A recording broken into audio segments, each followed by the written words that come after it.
Ley 41/2002, de 14 de noviembre, básica reguladora de la autonomía del paciente y de derechos y obligaciones en materia de información y documentación clínica.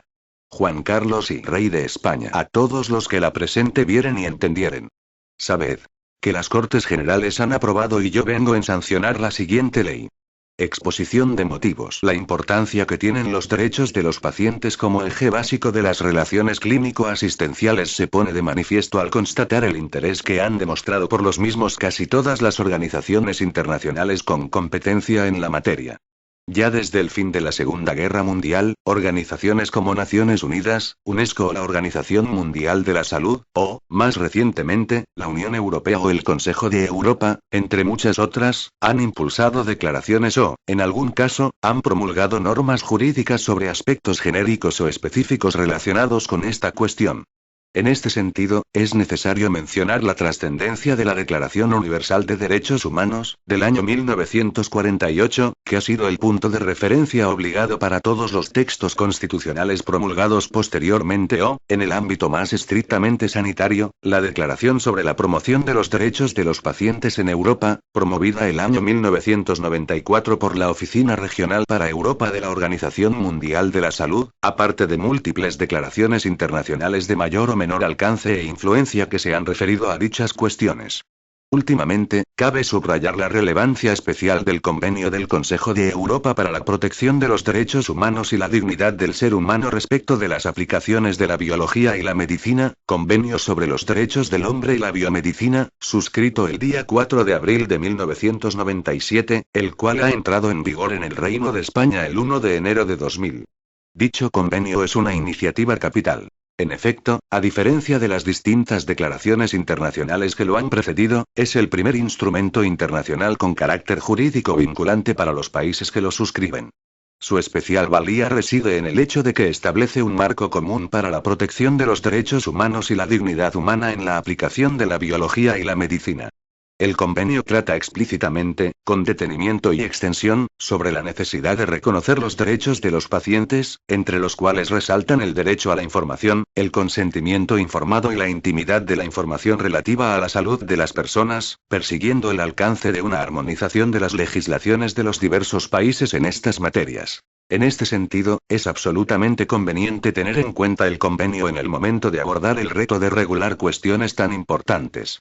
Es preciso decir, sin embargo, que la regulación del derecho a la protección de la salud, recogido por el artículo 43 de la Constitución de 1978, desde el punto de vista de las cuestiones más estrechamente vinculadas a la condición de sujetos de derechos de las personas usuarias de los servicios sanitarios, es decir, la plasmación de los derechos relativos a la información clínica y la autonomía individual de los pacientes en lo relativo a su salud, ha sido objeto de una regulación básica en el ámbito del Estado, a través de la Ley 14/1986, de 25 de abril, General de Sanidad. De otra parte, esta ley, a pesar de que fija básicamente su atención en el establecimiento y ordenación del sistema sanitario desde un punto de vista organizativo, dedica a esta cuestión diversas previsiones, entre las que destaca la voluntad de humanización de los servicios sanitarios. Así mantiene el máximo respeto a la dignidad de la persona y a la libertad individual, de un lado, y, del otro, declara que la organización sanitaria debe permitir garantizar la salud como derecho inalienable de la población mediante la estructura del Sistema Nacional de Salud, que debe asegurarse en condiciones de escrupuloso respeto a la intimidad personal y a la libertad individual del usuario, garantizando la confidencialidad de la información relacionada con los servicios sanitarios que se prestan y sin ningún tipo de discriminación. A partir de dichas premisas, la presente ley completa las previsiones que la Ley General de Sanidad enunció como principios generales. En este sentido, refuerza y da un trato especial al derecho a la autonomía del paciente. En particular, merece mención especial la regulación sobre instrucciones previas que contempla, de acuerdo con el criterio establecido en el Convenio de Oviedo, los deseos del paciente expresados con anterioridad dentro del ámbito del consentimiento informado. Asimismo, la ley trata con profundidad todo lo referente a la documentación clínica generada en los centros asistenciales, subrayando especialmente la consideración y la concreción de los derechos de los usuarios en este aspecto. En septiembre de 1997, en desarrollo de un convenio de colaboración entre el Consejo General del Poder Judicial y el Ministerio de Sanidad y Consumo, tuvo lugar un seminario conjunto sobre información y documentación clínica, en el que se debatieron los principales aspectos normativos y judiciales en la materia. Al mismo tiempo, se constituyó un grupo de expertos a quienes se encargó la elaboración de unas directrices para el desarrollo futuro de este tema. Este grupo suscribió un dictamen el 26 de noviembre de 1997, que ha sido tenido en cuenta en la elaboración de los principios fundamentales de esta ley. La atención que a estas materias otorgó en su día la Ley General de Sanidad supuso un notable avance, como reflejan, entre otros, sus artículos 9, 10 y 61. Sin embargo, el derecho a la información, como derecho del ciudadano cuando demanda la atención sanitaria, ha sido objeto en los últimos años de diversas matizaciones y ampliaciones por leyes y disposiciones de distinto tipo y rango, que ponen de manifiesto la necesidad de una reforma y actualización de la normativa contenida en la Ley General de Sanidad. Así, la Ley Orgánica 15/1999, de 13 de diciembre, de protección de datos de carácter personal, califica a los datos relativos a la salud de los ciudadanos como datos especialmente protegidos, estableciendo un régimen singularmente riguroso para su obtención, custodia y eventual cesión. Esta defensa de la confidencialidad había sido ya defendida por la Directiva Comunitaria 95/46, de 24 de octubre, en la que, además de reafirmarse la defensa de los derechos y libertades de los ciudadanos europeos, en especial de su intimidad relativa a la información relacionada con su salud, se apunta a la presencia de otros intereses generales como los estudios epidemiológicos, las situaciones de riesgo grave para la salud de la colectividad, la investigación y los ensayos clínicos que, cuando estén incluidos en normas de rango de ley, pueden justificar una excepción motivada a los derechos del paciente. Se manifiesta así una concepción comunitaria del derecho a la salud, en la que, junto al interés singular de cada individuo, como destinatario por excelencia de la información relativa a la salud, aparecen también otros agentes y bienes jurídicos referidos a la salud pública, que deben ser considerados, con la relevancia necesaria, en una sociedad democrática avanzada. En esta línea, el Consejo de Europa, en su recomendación de 13 de febrero de 1997, relativa a la protección de los datos médicos, después de afirmar que deben recogerse y procesarse con el consentimiento del afectado, indica que la información puede restringirse si así lo dispone una ley y constituye una medida necesaria por razones de interés general. Todas estas circunstancias aconsejan una adaptación de la Ley General de Sanidad con el objetivo de aclarar la situación jurídica y los derechos y obligaciones de los profesionales sanitarios, de los ciudadanos y de las instituciones sanitarias. Se trata de ofrecer en el terreno de la información y la documentación clínicas las mismas garantías a todos los ciudadanos del Estado, fortaleciendo con ello el derecho a la protección de la salud que reconoce la Constitución. Capítulo y Principios Generales. Artículo 1. Ámbito de aplicación. La presente ley tiene por objeto la regulación de los derechos y obligaciones de los pacientes, usuarios y profesionales, así como de los centros y servicios sanitarios, públicos y privados, en materia de autonomía del paciente y de información y documentación clínica. Artículo 2. Principios básicos. 1. La dignidad de la persona humana, el respeto a la autonomía de su voluntad y a su intimidad orientarán toda la actividad encaminada a obtener, utilizar, archivar, custodiar y transmitir la información y la documentación clínica. 2. Toda actuación en el ámbito de la sanidad requiere, con carácter general, el previo consentimiento de los pacientes o usuarios. El consentimiento, que debe obtenerse después de que el paciente reciba una información adecuada, se hará por escrito en los supuestos previstos en la ley. 3. El paciente o usuario tiene derecho a decidir libremente, después de recibir la información adecuada, entre las opciones clínicas disponibles. 4. Todo paciente o usuario tiene derecho a negarse al tratamiento, excepto en los casos determinados en la ley. Su negativa al tratamiento constará por escrito. 5. Los pacientes o usuarios tienen el deber de facilitar los datos sobre su estado físico o sobre su salud de manera leal y verdadera, así como el de colaborar en su obtención, especialmente cuando sean necesarios por razones de interés público o con motivo de la asistencia sanitaria. 6. Todo profesional que interviene en la actividad asistencial está obligado no solo a la correcta prestación de sus técnicas, sino al cumplimiento de los deberes de información y de documentación clínica, y al respeto de las decisiones adoptadas libre y voluntariamente por el paciente. 7. La persona que elabore o tenga acceso a la información y la documentación clínica está obligada de guardar la reserva debida. Artículo 3. Las definiciones legales. A efectos de esta ley se entiende por centro sanitario el conjunto organizado de profesionales, instalaciones y medios técnicos que realiza actividades y presta servicios para cuidar la salud de los pacientes y usuarios. Certificado médico. La declaración escrita de un médico que da fe del estado de salud de una persona en un determinado momento. Consentimiento informado. La conformidad libre, voluntaria y consciente de un paciente, manifestada en el pleno uso de sus facultades después de recibir la información adecuada, para que tenga lugar una actuación que afecta a su salud. Documentación clínica. El soporte de cualquier tipo o clase que contiene un conjunto de datos e informaciones de carácter asistencial. Historia clínica. El conjunto de documentos que contienen los datos, valoraciones e informaciones de cualquier índole sobre la situación y la evolución clínica de un paciente a lo largo del proceso asistencial. Información clínica. Todo dato, cualquiera que sea su forma, clase o tipo, que permite adquirir o ampliar conocimientos sobre el estado físico y la salud de una persona, o la forma de preservarla, cuidarla, mejorarla o recuperarla. Informe de alta médica. El documento emitido por el médico responsable en un centro sanitario al finalizar cada proceso asistencial de un paciente, que especifica los datos de este, un resumen de su historial clínico, la actividad asistencial prestada, el diagnóstico y las recomendaciones terapéuticas. Intervención en el ámbito de la sanidad. Toda actuación realizada con fines preventivos, diagnósticos, terapéuticos, rehabilitadores o de investigación. Libre elección. La facultad del paciente o usuario de optar, libre y voluntariamente, entre dos o más alternativas asistenciales, entre varios facultativos o entre centros asistenciales, en los términos y condiciones que establezcan los servicios de salud competentes, en cada caso. Médico responsable. El profesional que tiene a su cargo coordinar la información y la asistencia sanitaria del paciente o del usuario, con el carácter de interlocutor principal del mismo en todo lo referente a su atención e información durante el proceso asistencial, sin perjuicio de las obligaciones de otros profesionales que participan en las actuaciones asistenciales. Paciente. La persona que requiere asistencia sanitaria y está sometida a cuidados profesionales para el mantenimiento o recuperación de su salud. Servicio sanitario. La unidad asistencial con organización propia, dotada de los recursos técnicos y del personal cualificado para llevar a cabo actividades sanitarias. Usuario.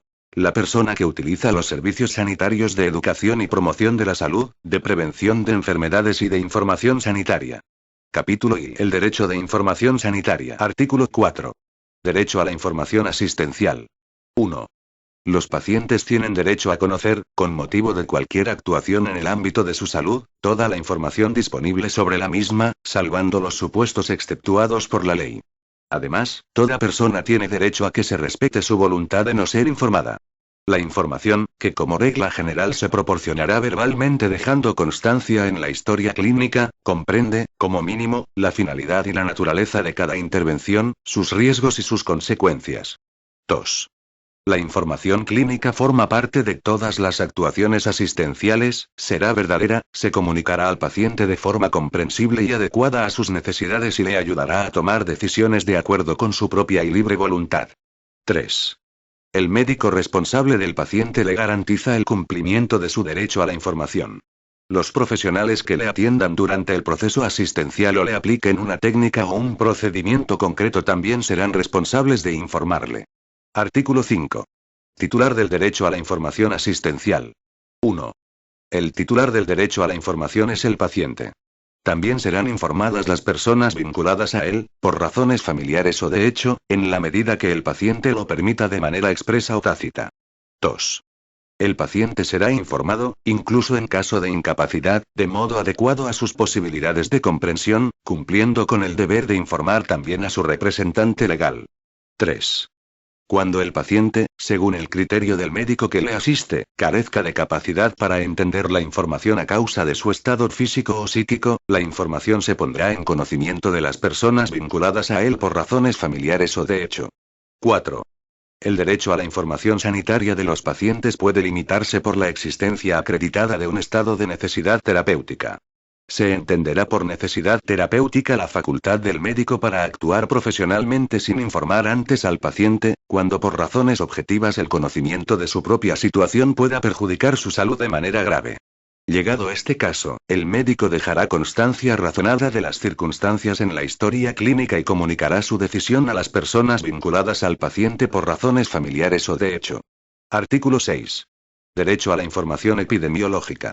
Los ciudadanos tienen derecho a conocer los problemas sanitarios de la colectividad cuando impliquen un riesgo para la salud pública o para su salud individual, y el derecho a que esta información se difunda en términos verdaderos, comprensibles y adecuados para la protección de la salud, de acuerdo con lo establecido por la ley.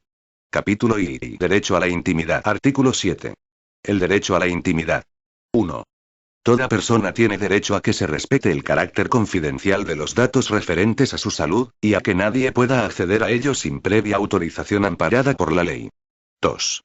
Los centros sanitarios adoptarán las medidas oportunas para garantizar los derechos a que se refiere el apartado anterior, y elaborarán, cuando proceda, las normas y los procedimientos protocolizados que garanticen el acceso legal a los datos de los pacientes. Capítulo I. El respeto de la autonomía del paciente. Artículo 8. Consentimiento informado. 1. Toda actuación en el ámbito de la salud de un paciente necesita el consentimiento libre y voluntario del afectado, una vez que, recibida la información prevista en el artículo 4, haya valorado las opciones propias del caso. 2. El consentimiento será verbal por regla general. Sin embargo, se prestará por escrito en los casos siguientes: intervención quirúrgica, procedimientos diagnósticos y terapéuticos invasores y, en general, aplicación de procedimientos que suponen riesgos o inconvenientes de notoria y previsible repercusión negativa sobre la salud del paciente. 3. El consentimiento escrito del paciente será necesario para cada una de las actuaciones especificadas en el punto anterior de este artículo, dejando a salvo la posibilidad de incorporar anejos y otros datos de carácter general, y tendrá información suficiente sobre el procedimiento de aplicación y sobre sus riesgos. 4. Todo paciente o usuario tiene derecho a ser advertido sobre la posibilidad de utilizar los procedimientos de pronóstico, diagnóstico y terapéuticos que se le apliquen en un proyecto docente o de investigación, que en ningún caso podrá comportar riesgo adicional para su salud. 5. El paciente puede revocar libremente por escrito su consentimiento en cualquier momento. Artículo 9. Límites del consentimiento informado y consentimiento por representación. 1. La renuncia del paciente a recibir información está limitada por el interés de la salud del propio paciente, de terceros, de la colectividad y por las exigencias terapéuticas del caso. Cuando el paciente manifieste expresamente su deseo de no ser informado, se respetará su voluntad haciendo constar su renuncia documentalmente, sin perjuicio de la obtención de su consentimiento previo para la intervención. 2. Los facultativos podrán llevar a cabo las intervenciones clínicas indispensables en favor de la salud del paciente, sin necesidad de contar con su consentimiento, en los siguientes casos. A. Cuando existe riesgo para la salud pública a causa de razones sanitarias establecidas por la ley.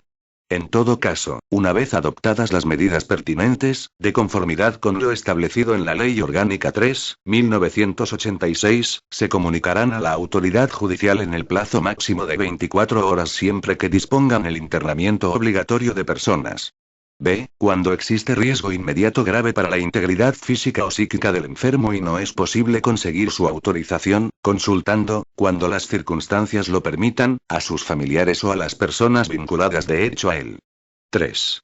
Se otorgará el consentimiento por representación en los siguientes supuestos. A. Cuando el paciente no sea capaz de tomar decisiones, a criterio del médico responsable de la asistencia, o su estado físico o psíquico no le permita hacerse cargo de su situación. Si el paciente carece de representante legal, el consentimiento lo prestarán las personas vinculadas a él por razones familiares o de hecho. B. Cuando el paciente tenga la capacidad modificada judicialmente y así conste en la sentencia. C. Cuando el paciente menor de edad no sea capaz intelectual ni emocionalmente de comprender el alcance de la intervención.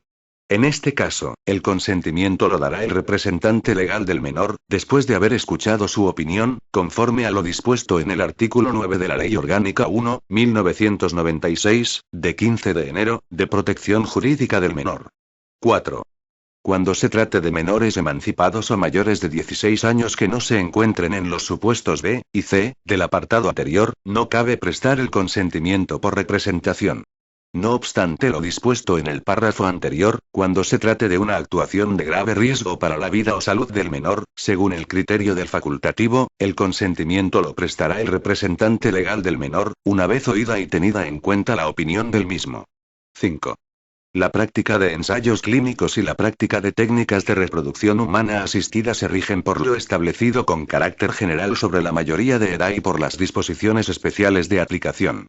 Para la interrupción voluntaria del embarazo de menores de edad o personas con capacidad modificada judicialmente será preciso, además de su manifestación de voluntad, el consentimiento expreso de sus representantes legales. En este caso, los conflictos que surjan en cuanto a la prestación del consentimiento por parte de los representantes legales, se resolverán de conformidad con lo dispuesto en el Código Civil. 6. En los casos en los que el consentimiento haya de otorgarlo el representante legal o las personas vinculadas por razones familiares o de hecho en cualquiera de los supuestos descritos en los apartados 3 a 5, la decisión deberá adoptarse atendiendo siempre al mayor beneficio para la vida o salud del paciente. Aquellas decisiones que sean contrarias a dichos intereses deberán ponerse en conocimiento de la autoridad judicial, directamente o a través del Ministerio Fiscal, para que adopte la resolución correspondiente, salvo que, por razones de urgencia, no fuera posible recabar la autorización judicial, en cuyo caso los profesionales sanitarios adoptarán las medidas necesarias en salvaguarda de la vida o salud del paciente, amparados por las causas de justificación de cumplimiento de un deber y de estado de necesidad. 7. La prestación del consentimiento por representación será adecuada a las circunstancias y proporcionada a las necesidades que haya que atender, siempre en favor del paciente y con respeto a su dignidad personal. El paciente participará en la medida de lo posible en la toma de decisiones a lo largo del proceso sanitario. Si el paciente es una persona con discapacidad, se le ofrecerán las medidas de apoyo pertinentes, incluida la información en formatos adecuados, siguiendo las reglas marcadas por el principio del diseño para todos de manera que resulten accesibles y comprensibles a las personas con discapacidad, para favorecer que pueda prestar por sí su consentimiento. Artículo 10. Condiciones de la información y consentimiento por escrito. 1. El facultativo proporcionará al paciente, antes de recabar su consentimiento escrito, la información básica siguiente. A. Las consecuencias relevantes o de importancia que la intervención origina con seguridad.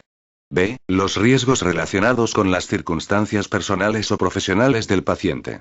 C. Los riesgos probables en condiciones normales, conforme a la experiencia y al estado de la ciencia o directamente relacionados con el tipo de intervención. D. Las contraindicaciones. 2. El médico responsable deberá ponderar en cada caso que cuanto más dudoso sea el resultado de una intervención, más necesario resulta el previo consentimiento por escrito del paciente. Artículo 11. Instrucciones previas. 1. Por el documento de instrucciones previas, una persona mayor de edad, capaz y libre, manifiesta anticipadamente su voluntad, con objeto de que ésta se cumpla en el momento en que llegue a situaciones en cuyas circunstancias no sea capaz de expresarlos personalmente, sobre los cuidados y el tratamiento de su salud o, una vez llegado el fallecimiento, sobre el destino de su cuerpo o de los órganos del mismo. El otorgante del documento puede designar, además, un representante para que, llegado el caso, sirva como interlocutor suyo con el médico o el equipo sanitario para procurar el cumplimiento de las instrucciones previas. 2.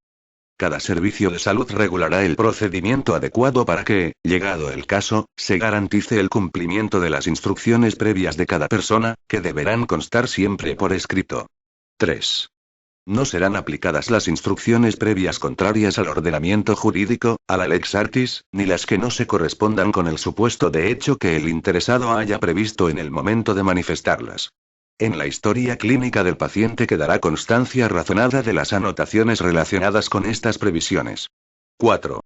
Las instrucciones previas podrán revocarse libremente en cualquier momento dejando constancia por escrito. 5.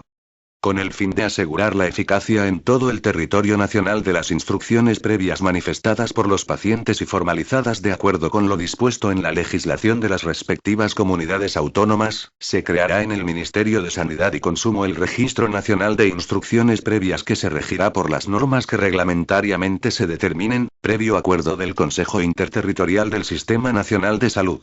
Artículo 12. Información en el Sistema Nacional de Salud. 1. Además de los derechos reconocidos en los artículos anteriores, los pacientes y los usuarios del Sistema Nacional de Salud tendrán derecho a recibir información sobre los servicios y unidades asistenciales disponibles, su calidad y los requisitos de acceso a ellos. 2. Los servicios de salud dispondrán en los centros y servicios sanitarios de una guía o carta de los servicios en la que se especifiquen los derechos y obligaciones de los usuarios, las prestaciones disponibles, las características asistenciales del centro o del servicio, y sus dotaciones de personal, instalaciones y medios técnicos. Se facilitará a todos los usuarios información sobre las guías de participación y sobre sugerencias y reclamaciones. 3. Cada servicio de salud regulará los procedimientos y los sistemas para garantizar el efectivo cumplimiento de las previsiones de este artículo. Artículo 13. Derecho a la información para la elección de médico y de centro. Los usuarios y pacientes del Sistema Nacional de Salud, tanto en la atención primaria como en la especializada, tendrán derecho a la información previa correspondiente para elegir médico, e igualmente centro, con arreglo a los términos y condiciones que establezcan los servicios de salud competentes. Capítulo V. La historia clínica. Artículo 14. Definición y archivo de la historia clínica. 1. La historia clínica comprende el conjunto de los documentos relativos a los procesos asistenciales de cada paciente, con la identificación de los médicos y de los demás profesionales que han intervenido en ellos, con objeto de obtener la máxima integración posible de la documentación clínica de cada paciente, al menos, en el ámbito de cada centro. 2. Cada centro archivará las historias clínicas de sus pacientes, cualquiera que sea el soporte papel, audiovisual, informático o de otro tipo en el que consten, de manera que queden garantizadas su seguridad, su correcta conservación y la recuperación de la información. 3.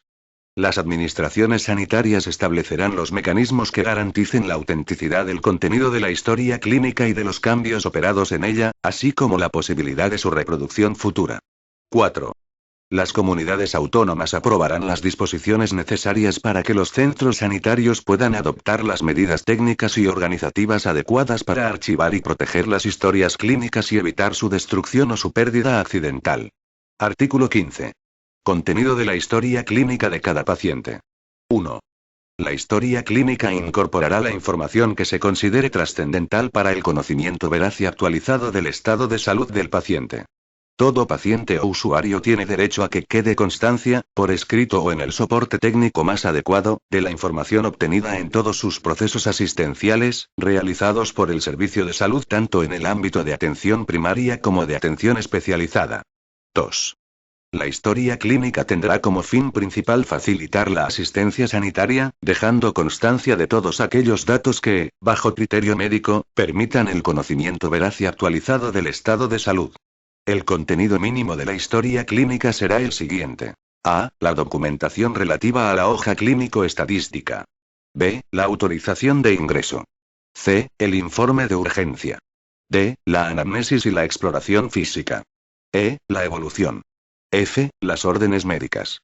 G. La hoja de interconsulta. H. Los informes de exploraciones complementarias. I. El consentimiento informado. J. El informe de anestesia. K. El informe de quirófano o de registro del parto. L. El informe de anatomía patológica. M. La evolución y planificación de cuidados de enfermería. N. La aplicación terapéutica de enfermería. Ñ. El gráfico de constantes. O. El informe clínico de alta. Los párrafos B, C, I, J, K, L, Ñ y O solo serán exigibles en la cumplimentación de la historia clínica cuando se trate de procesos de hospitalización o así se disponga. 3. Cuando se trate del nacimiento, la historia clínica incorporará, además de la información a la que hace referencia este apartado, los resultados de las pruebas biométricas, médicas o analíticas que resulten, en su caso, necesarias para determinar el vínculo de filiación con la madre, en los términos que se establezcan reglamentariamente. 4. La historia clínica se llevará con criterios de unidad y de integración, en cada institución asistencial como mínimo, para facilitar el mejor y más oportuno conocimiento por los facultativos de los datos de un determinado paciente en cada proceso asistencial. Artículo 16. Usos de la historia clínica. 1. La historia clínica es un instrumento destinado fundamentalmente a garantizar una asistencia adecuada al paciente. Los profesionales asistenciales del centro que realizan el diagnóstico o el tratamiento del paciente tienen acceso a la historia clínica de este como instrumento fundamental para su adecuada asistencia. 2.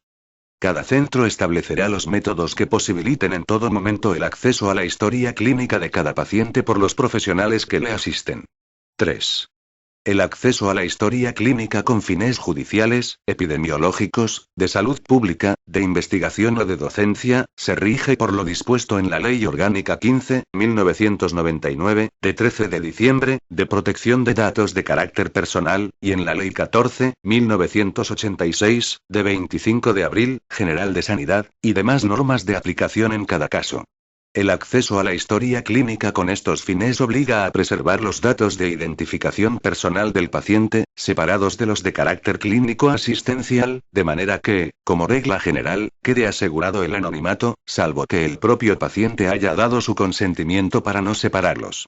Se exceptúan los supuestos de investigación de la autoridad judicial en los que se considere imprescindible la unificación de los datos identificativos con los clínico-asistenciales, en los cuales se estará a lo que dispongan los jueces y tribunales en el proceso correspondiente. El acceso a los datos y documentos de la historia clínica queda limitado estrictamente a los fines específicos de cada caso. Cuando ello sea necesario para la prevención de un riesgo o peligro grave para la salud de la población, las administraciones sanitarias a las que se refiere la Ley 33/2011, General de Salud Pública, podrán acceder a los datos identificativos de los pacientes por razones epidemiológicas o de protección de la salud pública. El acceso habrá de realizarse, en todo caso, por un profesional sanitario sujeto al secreto profesional o por otra persona sujeta, asimismo, a una obligación equivalente de secreto, previa motivación por parte de la administración que solicitase el acceso a los datos. 4. El personal de administración y gestión de los centros sanitarios solo puede acceder a los datos de la historia clínica relacionados con sus propias funciones. 5. El personal sanitario debidamente acreditado que ejerza funciones de inspección, evaluación, acreditación y planificación, tiene acceso a las historias clínicas en el cumplimiento de sus funciones de comprobación de la calidad de la asistencia, el respeto de los derechos del paciente o cualquier otra obligación del centro en relación con los pacientes y usuarios o la propia administración sanitaria. 6. El personal que accede a los datos de la historia clínica en el ejercicio de sus funciones queda sujeto al deber de secreto. 7. Las comunidades autónomas regularán el procedimiento para que quede constancia del acceso a la historia clínica y de su uso. Artículo 17. La conservación de la documentación clínica. 1.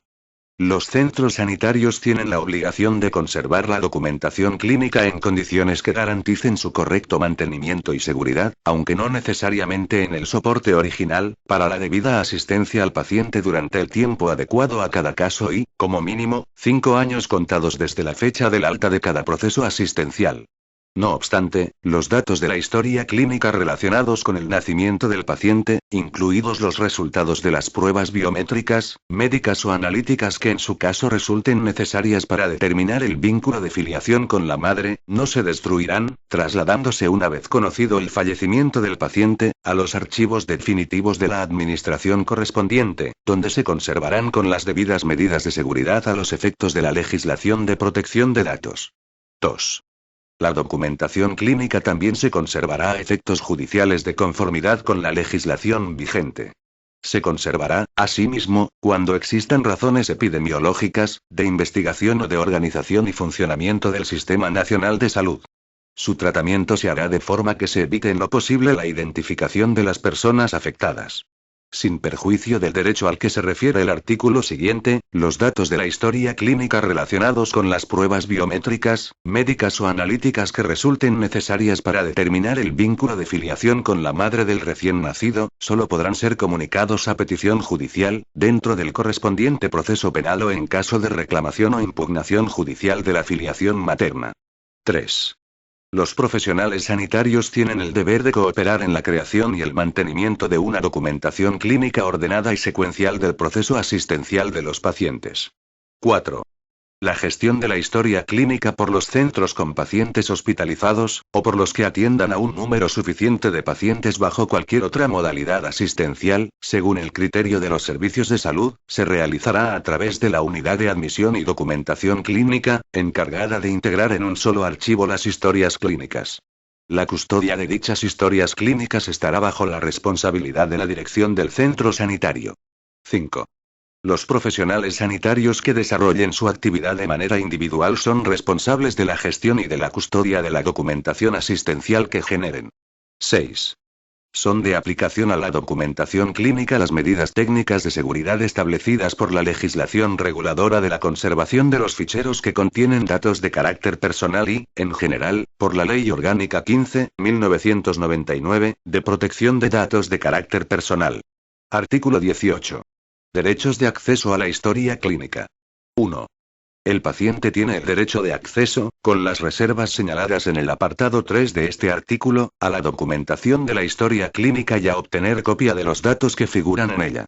Los centros sanitarios regularán el procedimiento que garantice la observancia de estos derechos. 2. El derecho de acceso del paciente a la historia clínica puede ejercerse también por representación debidamente acreditada. 3.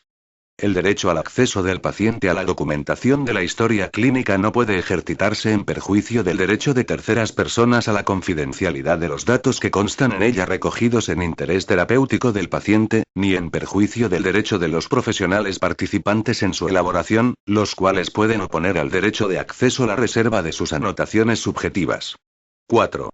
Los centros sanitarios y los facultativos de ejercicio individual solo facilitarán el acceso a la historia clínica de los pacientes fallecidos a las personas vinculadas a él, por razones familiares o de hecho, salvo que el fallecido lo hubiese prohibido expresamente y así se acredite. En cualquier caso, el acceso de un tercero a la historia clínica motivado por un riesgo para su salud se limitará a los datos pertinentes.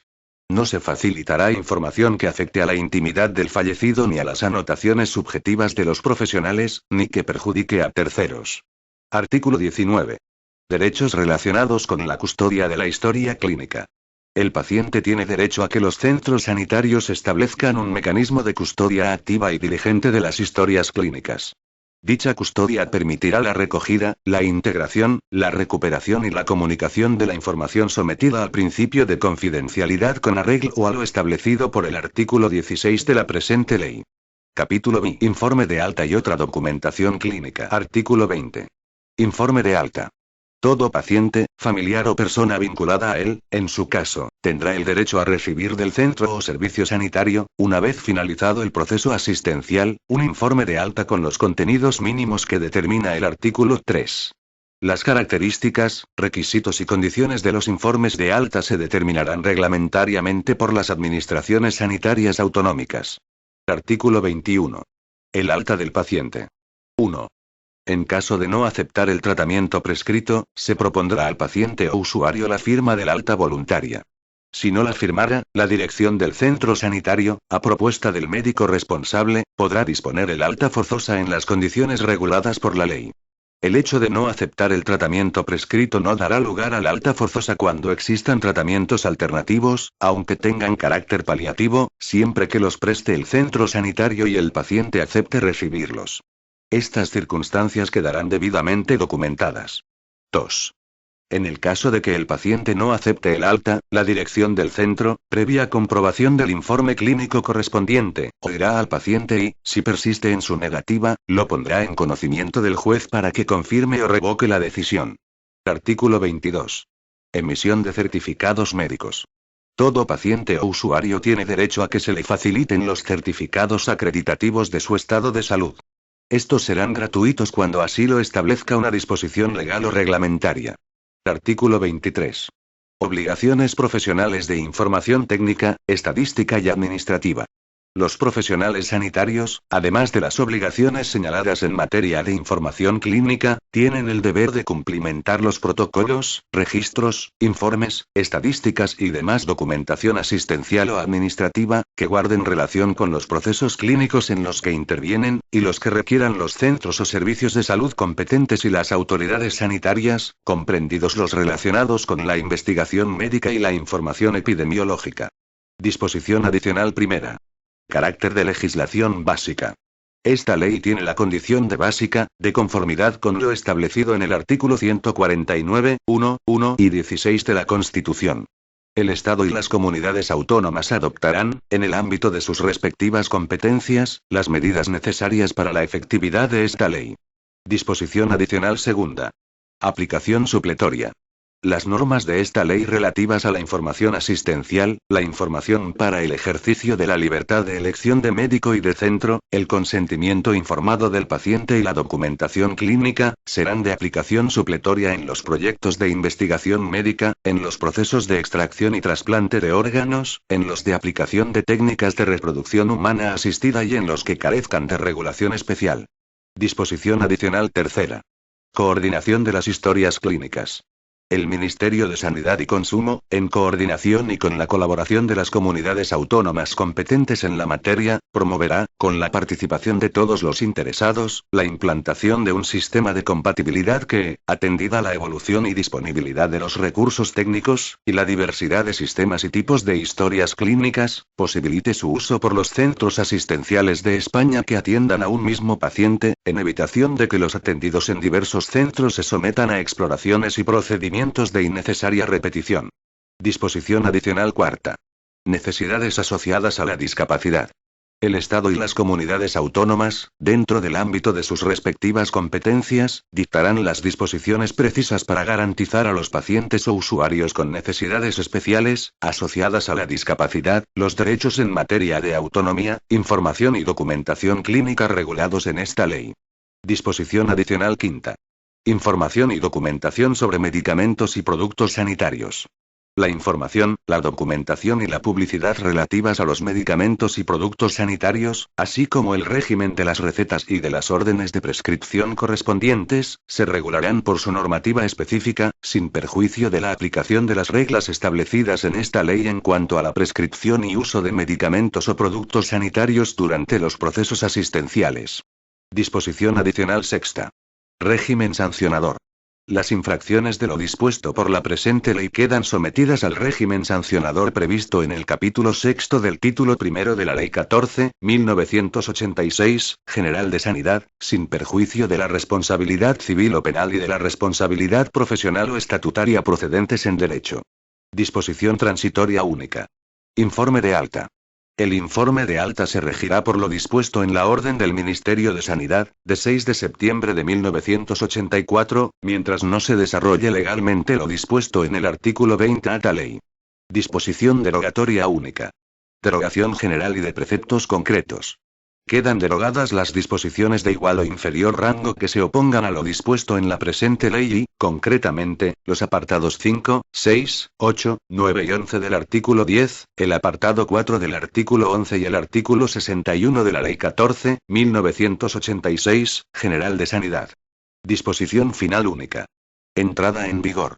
La presente ley entrará en vigor en el plazo de 6 meses a partir del día siguiente al de su publicación en el Boletín Oficial del Estado. Por tanto, mando a todos los españoles, particulares y autoridades, que guarden y hagan guardar esta ley. Madrid, 14 de noviembre de 2002. Juan Carlos R. El presidente del gobierno, José María Aznar López. Este documento es de carácter informativo y no tiene valor jurídico.